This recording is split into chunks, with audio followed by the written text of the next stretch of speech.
Even nurses को रोक के, मतलब कोई बच्चा ड्यूटी से आ रहा है और वहाँ पे कैब में बैठा है, तो अगर उनको पता चल रहा है कि यहाँ पे ये माइग्रेंट है, तो वहाँ पे उनकी कैब्स को रोक के उनके ऊपर अटैक किया जा रहा है। हेलो, हाँ जी, नमस्कार, मेरा नाम है संदीप चौहान, आप देख रहे हैं चौहान यूके वाइब्स। तो भाई आज की जो वीडियो है काफ़ी ज़्यादा इंपॉर्टेंट होने वाली है, तो प्लीज़ मेक श्योर इस वाली वीडियो को आप लास्ट तक जरूर देखें। जो आज का टॉपिक है काफ़ी ज़्यादा सीरियस है, जैसे कि आप सब लोग अभी न्यूज़ के ऊपर देख रहे होंगे। और अगर जो बच्चा यूके आने की तैयारी कर रहा है, चाहे वो सेप्टेम्बर इनटेक में एज ए स्टूडेंट आने की तैयारी कर रहा है या फिर एज ए रजिस्टर्ड नर्स आने की तैयारी कर रहा है, तो उनको इन न्यूज़ के बारे में ज़रूर पता होगा। जैसे कि राइट्स चल रहे हैं, और जो राइट्स चल रहे हैं ऐसा नहीं है कि खाली एक स्पेसिफिक जगह के ऊपर ही ये राइट्स चल रहे हैं, ये ऑल ओवर द यूके सभी जगह पे चल रहे हैं।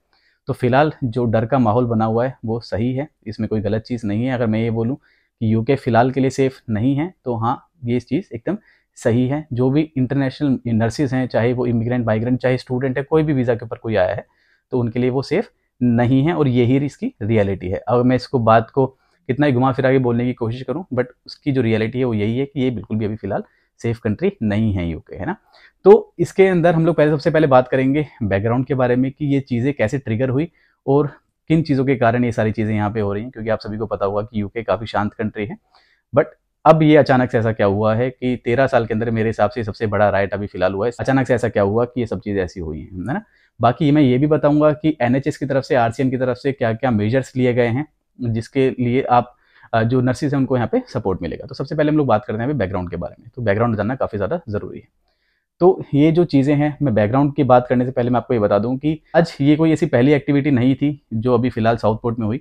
इससे पहले काफ़ी सारी एक्टिविटीज़ थी, बट ये जो नई एक्टिविटी हुई है साउथ पोर्ट के अंदर, उसने उन चीज़ों को ट्रिगर किया है। क्या हुआ है कि एक बच्चा था 17 साल का, जिसने यहाँ पे एक स्टैबिंग का केस किया है, जिसके अंदर काफ़ी सारे लोगों को उसने स्टैब किया है, मतलब यहाँ पे चक्कू मारा है। आप सभी को इस चीज़ के बारे में पता हुआ कि यूके के अंदर गन क्राइम नहीं है, यहाँ पे नाइफ क्राइम है। स्टैबिंग केसेस यहाँ पे ज़्यादा आते हैं, आप लोगों ने सुनी भी होंगी ये चीज़ें।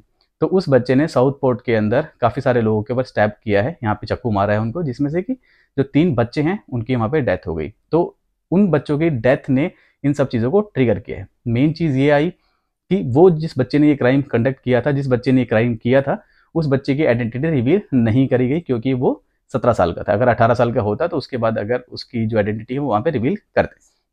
तो जैसे कि वो नाबालिग था तो उसकी आइडेंटिटी रिवील नहीं की, बट किसी एक फेक न्यूज़ के चक्कर में ये चीज़ फैल गई यहाँ पे कि जो बच्चा है जिसने स्टैप किया है वो मुस्लिम है।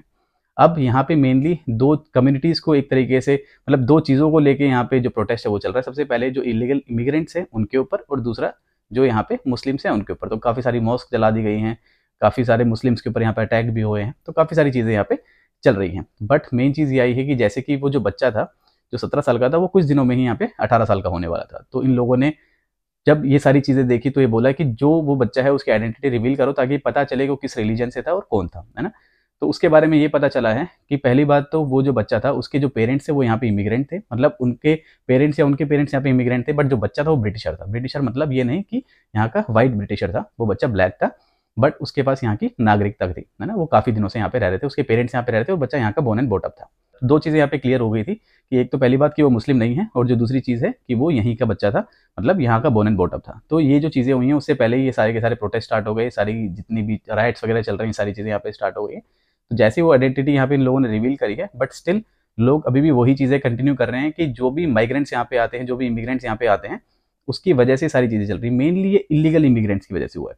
तो मैंने जैसे आप लोगों को एक चीज़ बताई थी कि खाली ये एक ट्रिगरिंग फैक्टर था कि जो ये बच्चा यहाँ पे आया जो 17 साल का था, जिसने स्टैब किया, जिसने ये चक्कू मारे हैं लोगों को, ये एक ट्रिगर फैक्टर था। उससे पहले मतलब यहाँ के लोग भरे हुए बैठे थे काफ़ी इलीगल इमिग्रेंट्स की वजह से, क्योंकि उनकी तरफ से काफ़ी सारे केसेस हुए थे। हाल ही में मेरा जहाँ पे मैं रहता हूँ यहाँ पे भी 2 लोगों के बीच में लड़ाई हुई, यहाँ पे भी स्टैब के केस आए हैं।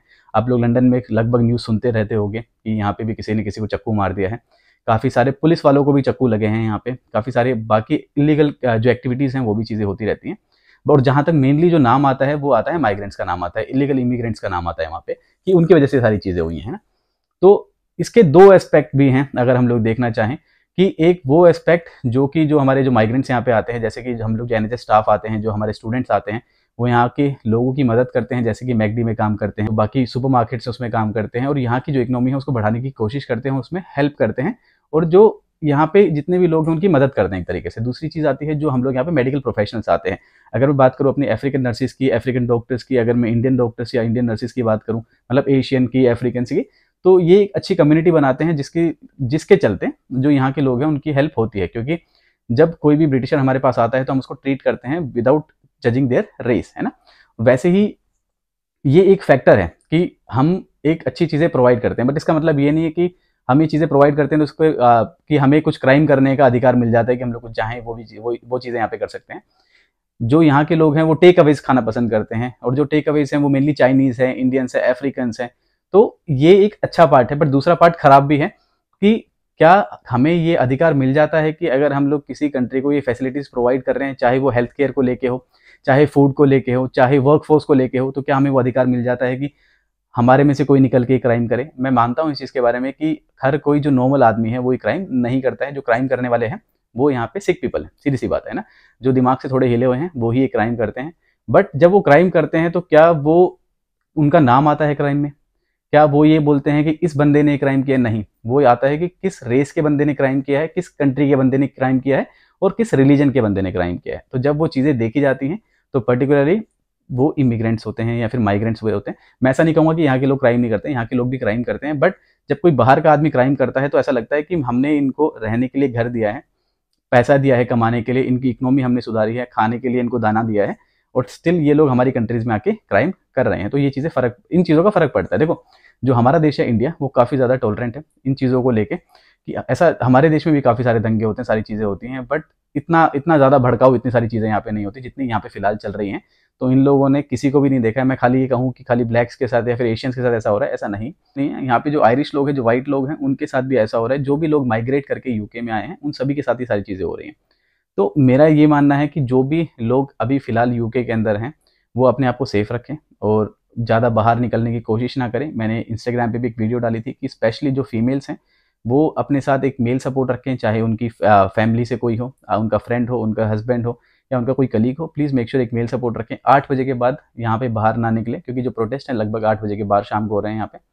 और ये प्रोटेस्ट छोटे-मोटे नहीं है कि आप लोग सोच रहे हो कि खाली नॉर्मल है, सिर्फ लड़ाई दंगा चल रहा है, ऐसा नहीं है। यहाँ पे एसिड अटैक्स भी हो रहे हैं, यहाँ पे पुलिस की वैन्स भी जला दी जा रही हैं, यहाँ पे जो बसेज़ हैं उनको भी जला दिया जा रहा है, जो पर्सनल व्हीकल है वो भी जला दिए गए हैं। कुछ लोगों की जो माइग्रेंट लोग हैं उनकी जो दुकानें हैं वो भी जला दी गई हैं, वो भी तोड़ दी गई हैं। तो ये लोग कुछ भी नहीं देख रहे हैं कि कौन है, क्या है, किसका क्या नाम है, क्या रिलीजन है, क्या रेस है। अगर उनको लगता है कि ये यहाँ पे माइग्रेट करके आया है तो उसके साथ वो सारी चीज़ें यहाँ पे करी जा रही हैं। इवन नर्सिस को रोक के, मतलब कोई बंदा, कोई बच्चा ड्यूटी से आ रहा है और वहाँ पे कैब में बैठा है, तो अगर उनको पता चल रहा है कि यहाँ पे ये माइग्रेंट है, तो वहाँ पे उनकी कैब्स को रोक के उनके ऊपर अटैक किया जा रहा है। तो प्लीज़ मेक श्योर कि देखो, cab is a safe option, क्योंकि अगर आप पैदल जाते हैं तो वो कहीं ज़्यादा अनसेफ होता है एज़ कम्पेयर टू कैब। तो जो भी लोग नर्सिस हैं या फिर कोई भी स्टूडेंट है, अगर आप लोग कहीं पे काम पे जाते हैं, तो मेक श्योर कि आप लोग कैब वगैरह बुक करें, अपने साथ कोई मेल सपोर्ट रखें। 8 बजे जाने के बाद, 8 बजे से पहले आप लोग जो आपका काम है वो फिनिश करें। 8 बजे के बाद आप लोग कहीं पे नहीं जाएँ। अब बात करता हूँ मैं स्पेशली मेरे हॉस्पिटल की बात करता हूँ, तो देखो, मेरे हॉस्पिटल की तरफ से काफ़ी ज़्यादा अच्छा सपोर्ट हम लोग को मिला हुआ है। जो भी हमारे डिपार्टमेंट में है या फिर अदर डिपार्टमेंट्स में जो भी नर्सिस हैं, जो यहाँ की नर्सिस हैं, वो जो इंटरनेशनल नर्सिस आई हैं उनको घर तक ड्रॉप करते हैं और उनको प्रॉपर सपोर्ट देते हैं। अगर आपको लगता है कि if you are not feeling safe to go to your shift, तो आपकी जो शिफ्ट्स हैं वो भी कैंसिल कर दी गई हैं। आपकी जो शिफ्ट है वो एक्सटेंड कर दी गई है कि आप लोग बाद में उन शिफ्ट्स को कर लेना। तो उनकी तरफ से पूरा सपोर्ट दिया गया है। मेरे हॉस्पिटल में शटल सर्विस लगाई हुई है। वैसे शटल सर्विस मेरे हॉस्पिटल में ऑलरेडी थी, जिसका ये होता है कि आपको हॉस्पिटल से आपको बस लेगी और आपको ड्रॉप करेगी आपके घर तक, है ना। तो वो चीज़ें भी अभी यहाँ पे और भी ज़्यादा बढ़ा दी गई हैं। जो शटल सर्विसेज हैं, उनकी जो ऑक्यूपेंसी है उसको बढ़ा दिया गया है और हर 5-5 मिनट में शटल सर्विस लगाई है, ताकि जो भी इंटरनेशनल नर्सेज हैं, जो डॉक्टर्स हैं, जो भी इंटरनेशनल लोग काम कर रहे हैं हॉस्पिटल्स के अंदर, उनको वहाँ पे सपोर्ट मिले ताकि वो लोग घर जा सकें। रही आरसीएन की बात, आरसीएन में भी ये चीज़ें बताई गई हैं कि अगर आप लोगों को लगता है, if you are under threat, और आप लोगों को लगता है कि मैं ड्यूटी पे जाना मेरे लिए सेफ़ नहीं है या फिर मैं ड्यूटी पे नहीं जा सकता हूँ, मैं काम को डिनाई कर सकता हूँ, तो आप लोग वहाँ पे डिनाई कर सकते हैं और उसके लिए आपको आरसीएन बैकअप करेगी। बट उसके लिए आपको एक स्ट्रॉन्ग रीज़न देना पड़ेगा उस चीज़ के लिए, है ना।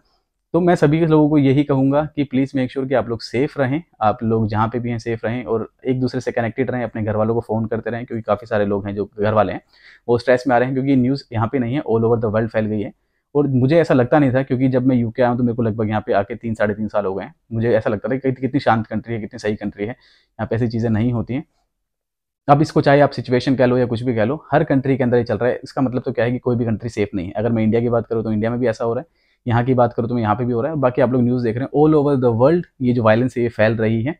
अब हम लोग इसमें किसका नाम लें, किसका नाम नहीं लें, ये क्या ही बोल सकते हैं इस चीज़ के अंदर। बट हाँ, हम लोग ये ज़रूर कर सकते हैं कि हम लोग अपनी अपनी जगह पे सेफ रहें सभी लोग, है ना।